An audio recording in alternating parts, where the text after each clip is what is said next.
You want to learn how to get healthy, perform at your best, and create body composition changes that last? In this podcast, we're going to talk about all things fitness, nutrition, health, and mindset. You're going to learn how to create real results, and most importantly, how to maintain those results in the long run. I'm Johannes. I'm Kristine and you're listening to Talking Nutrition.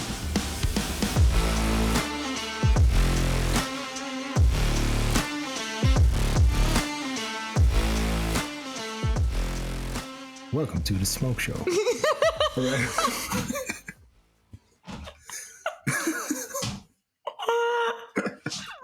Oh my God. I love that name though. Like, oh shit, sorry. Welcome to the Smoke Show. What's up, guys? Welcome back to another episode. Episode 3 today, where we're going to talk about fat loss maintenance. Last episode, we touched on fat loss versus weight loss, kind of like the differences and also the importance of muscle building, etc. Now, we didn't really get into fat loss maintenance, which in my opinion is probably even more difficult and more important than actually losing the body fat. So we wanted to dedicate a specific episode to just that. So a common mistake that I see a lot of people, including my clients, make from time to time is thinking that once they're done with a diet, then that's it. I'm good, right? I'm sure that you see this a lot too, Kristine, but like this really must come from, the fat loss challenges, the 6-pack in 6 weeks, the very restrictive like X week diets, whatever, where it's kind of like this mindset of, I'm just making these changes just for now.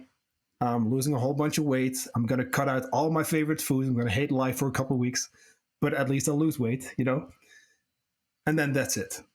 And that's really a big mistake. And like I said, in my opinion, like what you do after the diet, to keep the weight off is crucial. It's something you can't neglect. And that's really why we're dedicating a full episode to it. Because once you're done with the actual fat loss phase, you're not actually done yet, right? The real work has just begun. So what many people don't know, and it's just for most, it's a lack of knowledge as to what happens to the body when we are in a fat loss phase or we're doing a diet or a challenge or something like that.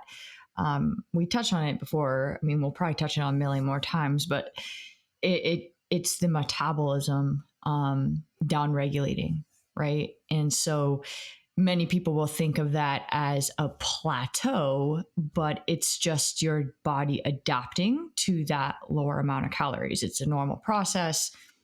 Often people look at it as a negative thing, but it's part of it. It's our body, again, it's that survival mechanism kind of thing happening.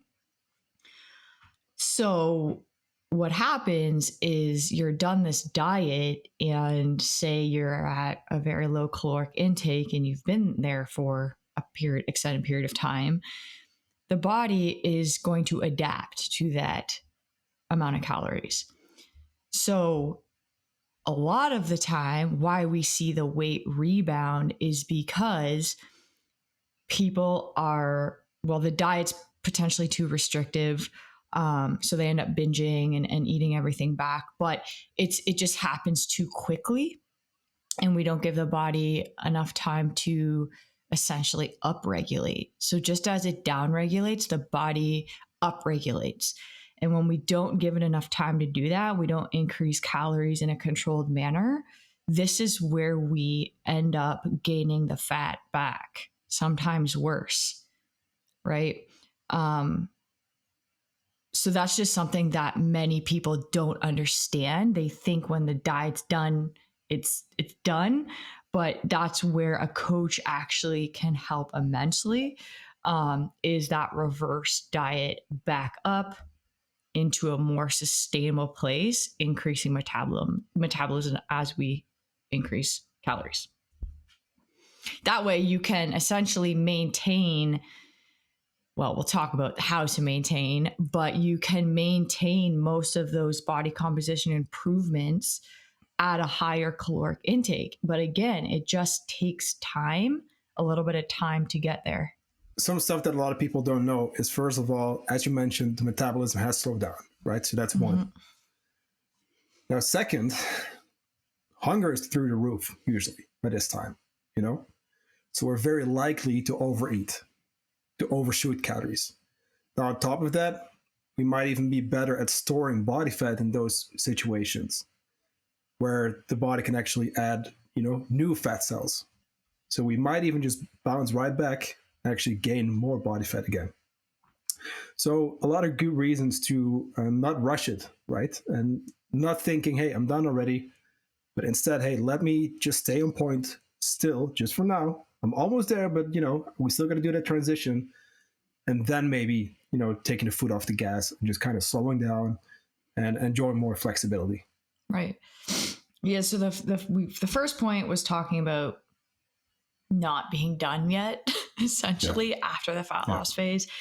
Second point is like not increasing food too quickly. Because again, that's when the fat loss or the fat gain can happen. It's essentially called a reverse diet. That's what we call it in the nutrition industry, fitness industry. It's going to look different for different people depending on the situation. Again, this is why it's so important or helpful to have someone help you along the way. But that's a really important factor to focus on, is not increasing those calories too quickly. Yeah. Because it's very exciting, right? You're like, oh, you know what? I planned my cut all the way down till the week before I'm going on my summer vacation, right, or whatever it may be, or a wedding, etc. Mm-hmm. Like, that's cool. Like, don't get me wrong, it's fine. But we don't want to go from being deep down in a deficit, low calories, to all of a sudden just going all out, right? Yeah, that's where it goes wrong. Yeah. So when you mention not increasing food too quickly, where would you start people off? I know we do this the same, but for the listeners. Yeah. So typically at the end of a fat loss phase, I will bump them from where they are, where they're ending. I will bump them up, 15%, 20% to just get them out of that lower range. And then from there, based on biofeedback, how they're feeling in general, what weight is doing, I would say a general recommendation is about 100 calories bi-weekly. I think that's a safe place. Myself, when I reverse diet, I can reverse diet pretty quickly. I can do it every week. That's not the case for some people, right? So again, it depends, but I think that's a safe area to be in. I think it's hard too, especially figuring this out without a coach, right? Because, I mean, honestly, there's 3 scenarios. You'll gain weight, which can happen right away. It's maybe not going to be body fat, but you'll probably gain weight from food, water, etc., which might make you freak out a little. Then you might lose weight simply because your body might respond by burning more calories, or you maintain. That's kind of like what we expect, right? Mm-hmm. Where you increase food, but your weight loss stops. That would kind of be what we're aiming for. Right. The reality is you don't know how it's going to go. You don't know if you're going to gain, maintain, or lose, and how you're going to respond to 50 calories or 30 or 100 or 200, whatever, with that first step. Right. Which is why I think trying to not rush it is at least a little bit safer than adding too quick. But now that we're talking about increasing calories, this is something I literally talked to someone about last week, where they got quite a few extra calories, but it went to the fun stuff, right? Which is cool. I'm all for flexibility. We always talk about flexible dieting, 80-20, etc. However, the fact that we're going to eat more doesn't mean that that's just going to come from the fun stuff. Food quality still matters. You still want to focus on the good stuff. Yes, sir. So, common tool that I use with clients is the 80-20% tool, right? So I'm thinking 80% of the time we're eating whole sources of food, real food. 20% of the time we have those fun foods. And this can help keep those calories in control. So what does that look like? It can look different. So we could have all whole sources of food one day, Monday, Tuesday, all whole sources of food, have some cookies at lunch or at dinner, something like that. But again, like 80% of the time, you want to be eating those whole sources of food. What that looks like for me is like my breakfast, my lunch, my dinner, my snacks, pretty well all whole sources of food. That's a mouthful.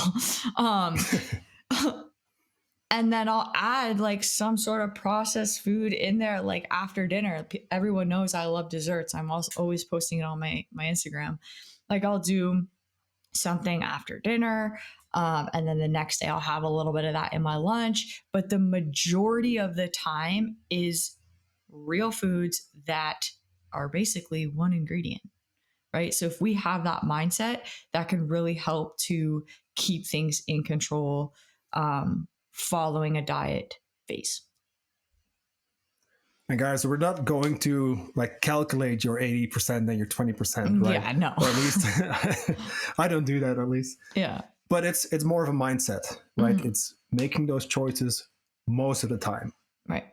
And I think that's really something you can apply to anything, training, sleep. If you sleep like shit every now and then, okay, cool. Not the end of the world. Mm-hmm. But back to food, we want to mostly make those whole food choices. Right. The stuff that we kind of know of that is healthy food, right? Yeah, and I think along the lines of that, I'll touch on like balancing meals, right? Because when you're going out for dinner, whether you're at home, you can implement this anytime. So when I'm focusing on my plate, I am thinking of a balanced meal. And what I mean by a balanced meal is getting a protein, a carb, a fat, a fiber source. So I want, chicken, vegetables, like protein and vegetables are going to be the main portion of my plate. And then I'll have like potatoes or rice or something like that. And I'm usually cooking with oils or like the fats from the animal based protein. And I take that same mindset when I'm out for dinner. So I'm looking at on the menu, what meals here are protein based that have vegetables, some sort of carbohydrate. I keep it fairly simple. If there isn't, a veggie source in there, I'll ask for a side of it, right? And just to make sure that I'm getting a balanced meal, because that is going to help with overall hunger throughout the day. It's going to keep you more full. And again, that in return, that is going to help to keep calories more in control. Totally. I think it's just something to keep in mind, right? Like we're always in charge of the food choices that we make. Mm-hmm. I think when we go out for food, restaurants, they tend to use a little bit more fat, oils, yes. etc. So maybe you don't necessarily have to look for, okay, am I getting my fat source? You probably are getting your fats. You are, yeah. Little side tip. But making those food choices, that's really going to set you up for success. I think it's also going to even like keep you from maybe overshooting calories while you're going out for food, because those foods aren't necessarily super dense in calories, right? And if you then want to combine that with the drink, okay, cool. At least your meal is not going to be like this huge calorie bomb. Mm-hmm. Right. And you can make modifications like really with anything, right? So if I'm looking at like a salad and there's a bunch of fat sources in there, I will remove the cheese, right? And it's not because cheese is bad. It's because I'm just focusing on trying to keep calories in control, right? Yeah. And there's other times I won't do that, but most of the time I am. Or like if there's cheese and then there's the salad dressing and then there's candied walnuts, again, all of these are very calorically dense. So I'll swap something out, modify it, or like have the dressings on the side, things like that. So I can modify how much is going on the meal. So these little things, again, can help keep the calories in control. And that's what we need. We want to keep those calories in control. Especially at this moment, right? Right after a fat loss phase. Right. We really want to just jump back to maintenance. And honestly, reality is not everyone needs a reverse diet. Right. but it's going to be very difficult to know your maintenance calories at that point, right? So it's probably a good idea to transition, to slowly bring yourself up in terms of calories, preferably with a coach. Hey, I'm a little biased here. We're both coaches, you know? Yeah. But I do really believe that that's the case. Personally, I've had coaches, and you have, you know, also in terms of mentoring, it's that accountability, right? Yes. And I know for myself personally, in those situations, I'll probably let myself get away with too much, you know? We're human. We really, sometimes we make those decisions based on emotions. Mm-hmm. And that could be a whole other episode, but like, what I'm trying to say is, it's easier said than done, right? Oh, we're just going to increase with 50 calories or 100 and then a little more. Applying it to someone's life, like that's where it gets tricky. So once again, with accountability, hey, at least there's someone checking up on you. At least you're having someone on your team who can say, hey, you know what? Okay, maybe this time we learned that maybe this is not the right way to do it, right? And then next time you go out for food, you can then make better choices and really find that balance between, you know, keeping weight off while also making, you know, the better food choices as well as enjoying, because that's super important too. Right. Totally. That being said, I think at that moment, you know, after a weight loss phase, it's probably a good idea to keep tracking. Very common mistake, once again, which really comes from this mindset, I think, of, okay, I've lost the weight, I'm good now. It's probably still a good idea to keep tracking. And I bring this up with my clients a lot too. And I already tell them beforehand, hey, listen, like we're almost there, but it doesn't mean that we're going to stop tracking. I know you're going to really want to, but it's probably going to be for the best if you keep doing that for at least a little while. Yeah. So what I do with my clients is we end the fat loss phase, we start reversing calories back up, and we're tracking that whole time. But once we get to maintenance, that's when we start to step away from tracking, or I like to call it loosening the grip a little bit. It depends on the client, to be honest with you, what we do here, because some clients love tracking their food. Like I'm one of those people, I love seeing the data, right? It creates more flexibility, more freedom for me. That being said, I do believe we all do need a break in some capacity. So I'll have clients, we get to maintenance and we track 3 to 4 days a week instead of 7, right? And then, you know, maybe we knock it down to 2 to 3, right? And we give them that break, you know, they don't need to be tracking every single day. Another situation that happens within my nutrition coaching is when a client finishes a reverse diet, we're at maintenance, okay, they step away from coaching and I give them like the kind of exit strategy. And if they're not going to track macros in that time, I tell them to check in on themselves like once every couple weeks, and track a day or two and just see where they're at and see, okay, do I need to adjust my eating, you know, how much I'm eating, whether it's up or down, just to kind of have something to see. And that works as well. And then, you know, once they're done their maintenance phase, they come back, or if they're still with me, we will ramp the tracking back up in the maintenance phase. And then we will drop back down into the fat loss phase where we're tracking now 7 days a week because we have a lot less leniency in the deficit. Let's be honest. I was laughing because as you explained that transition, right, from 7 days a week to like 3 to 4, I was like, that's exactly what I do too. Yeah.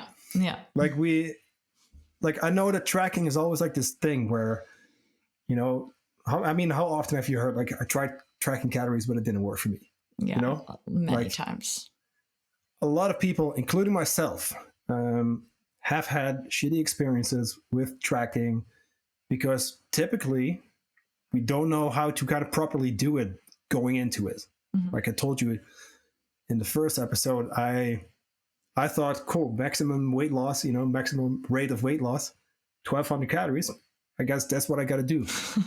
Yeah. I didn't know, Right.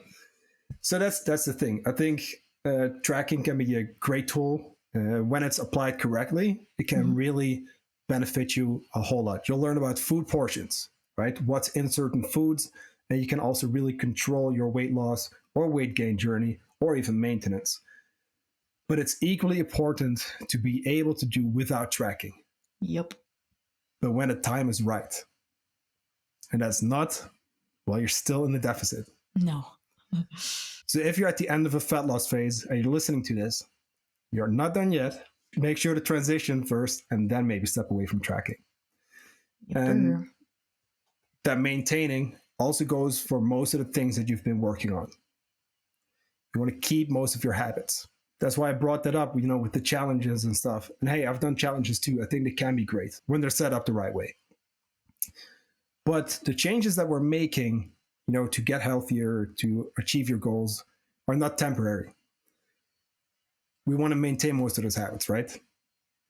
That's why when a client comes to me, I will not put them into a deficit right away. We work on building those basic habits because those are what help to keep the fat loss, or even just, not everyone's coming for fat loss, but like even just to maintain their body weight, stay healthy down the road. If we don't have those fundamentals, we don't have that solid foundation, it's more likely we are not going to succeed at that. So moving on, NEAT. I love talking about NEAT. Me too. So when we're looking at our energy burn throughout the day, calories burned throughout the day, NEAT, so non-exercise activity, is the second largest aspect of that. Okay, so I'm always on top of my clients about keeping this high. I don't care what phase they're in. I guess in a reverse diet, if someone's doing like 20K steps, I'm going to tell them to lower those steps. But this is really helpful in keeping energy expenditure up when you're in a maintenance phase, or you're coming out of that phase, or you just want to maintain your fat loss. This is going to help you burn more calories throughout the day without like the added stress of more exercise. So getting in your steps, walking, very impactful on body composition. I mean, body composition, but health in general. Yeah, right? I mean, yeah. Probably one of the easiest things you can do for your health and just any of your goals in general is bring your steps up. I think getting to that range of maybe around 10K, or at least closer to that range, is probably something that a lot of people could benefit from, just making that little change, right? Mm-hmm. I was just talking to someone and they were trying to figure out their nutrition. So I asked them about their step count, which is not related to the food side, but they said, hey, it's about 3,000 right now. I'm like, okay, cool. You know what? Like for the next couple of weeks, let's actually bring that up first instead. And then we'll talk about nutrition and stuff. But let's get into that healthy mindset. Let's get you moving a little bit more, because throughout your whole journey, whether it's for fat loss or muscle gain or even just health or whatever, steps are going to be huge. And it also plays into keeping the weight off. Yep, for sure. And then the last couple points here that I have are to not skip meals, because this can backfire and you can end up over consuming at the end of the day. I think a lot of people, they think that they're saving calories by not having a meal or skipping a meal. And then at the end of the day, they're so hungry, they end up binging, and now they're eating twice as many calories as they would have if they just would have had that meal, right? So not skipping meals is very helpful in keeping calories in control, keeping fullness and hunger regulated throughout the day, balancing blood sugar, all of those types of things. And then I say to keep snacking to a minimum, because calories add up very quickly when we are snacking, right? Especially we're typically not snacking on protein. Okay. Like we're not snacking on chicken breasts. We're snacking on trail mix, different things like that are really calorically dense. So having, bigger meals across the day can actually help, again, keep those calories in control, help with fullness. So for me, what that looks like is I have breakfast around like 8:30. Then I have my lunch, and they're big, right? They're like 500, 600 calories, like just depends, right? That being said, I'm eating a lot right now, but that the caloric intake will change based on where you are. But um, I'll have my breakfast at like 8:30, and then I'll have my lunch around 11:30, 12, and then I'll have my snack around 3, and then I'll have my dinner around like 6:37. And it's pretty structured. Like I'm not eating exactly at that time, those times. It kind of depends on my day, but I'm trying to have about, 3 to 4 hours in between when I'm eating, and I'm making those meals nice and voluminous and balanced. That way I'm staying full. And now I'm way more in control of my calories over the day versus like having a small breakfast and then a snack. And then I'm hungry right after. And then I'm having a small lunch. And then I'm hungry right after. I'm like picking at this and then I'm picking at that. Right. And those calories will add up really quickly versus if you just make a nice, balanced, voluminous meal.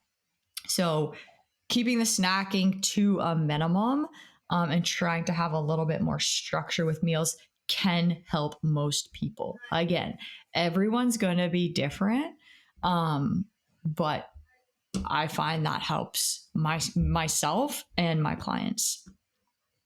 Totally. I think there's just even something that's helping me right now, like in the middle of a cut, is actually having that framework, right? That structure. Yeah. These are my meals. I like pre-logging everything already, which I did yesterday for the whole week. I'll change it up from time to time, but in general, I'm repeating a lot of stuff. But I'm focusing on exactly that, right? Yeah. Filling foods, but not just like snacking all the time, because I guess a lot of people would have this idea of, hey, that's going to keep me satiated. Yeah. Maybe in the short term, right? But what happens is from all that snacking, you're already spending some calories here and there, What happens then is your meals are going to have to be smaller if you want to stick within your calories. Right. Now, if we have smaller meals, we might not feel very satisfied after that. If we really want to support keeping full, I'd say, same thing like you said, stick to your meals, your meal frequency. Pick, like, I'm going to have 4 meals a day or 5, whatever. And just stick to that. Make sure that those foods are built from a protein, a carb, fat, the fiber source, like you mentioned. And you're going to support your goals. You're going to get a lot of micronutrients. You're going to stay full. And just in general, if most of your meals, like even the whole tracking thing aside, like if most of your meals look like that, you're literally doing most of the work already. Right. Yeah. You don't even need to be tracking. And that's actually something that I often start people off with. If tracking is kind of like a thing where, hey, we still have to kind of learn and figure that out. Okay, cool. Let's at least decide on our meal frequency and food choices, because that's something that we can always do. Right. And if you're snacking a lot throughout the day, this is something that not a lot of people think about. If you're snacking a lot throughout the day, your blood sugar is constantly going like you're on a blood sugar roller coaster. And that will create more hunger. It will create more cravings. You can end up feeling lethargic. It can mess with your sleep. We want to regulate blood sugar.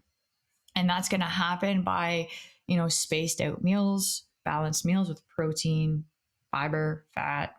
And so in return, again, that's going to help keep calories in control. Yeah. Great. Awesome. So I hope that was useful, guys. I think we've covered mostly most important factors, right? I think I can't really think of anything other than exercise. Just keep training. Yeah, exactly. Don't exercise just to lose weight, right? We'll talk about this, I'm sure, but that's maybe actually let me talk about that for a sec, because a lot of people would view exercise as in that's one of your main, ways of losing weight. Sure, it helps. We might have to crank up the cardio from time to time, but it's not going to be the number one factor leading to weight loss. It's going to come from your nutrition. That being said, training is just something that we should be doing anyway. Yeah. Right? A couple times a week. Hey, not every day, but you do want to keep doing that. Because health. Because #health. Thank you for listening. If you want to help us grow the show, please make sure to leave us a 5-star rating or share this episode on your Instagram stories. Now, if at any point you feel like you need more help, you can always reach out to Kristine or myself directly via any of the links in our show notes, because we're here to help. Thanks again, and I'll talk to you in the next episode.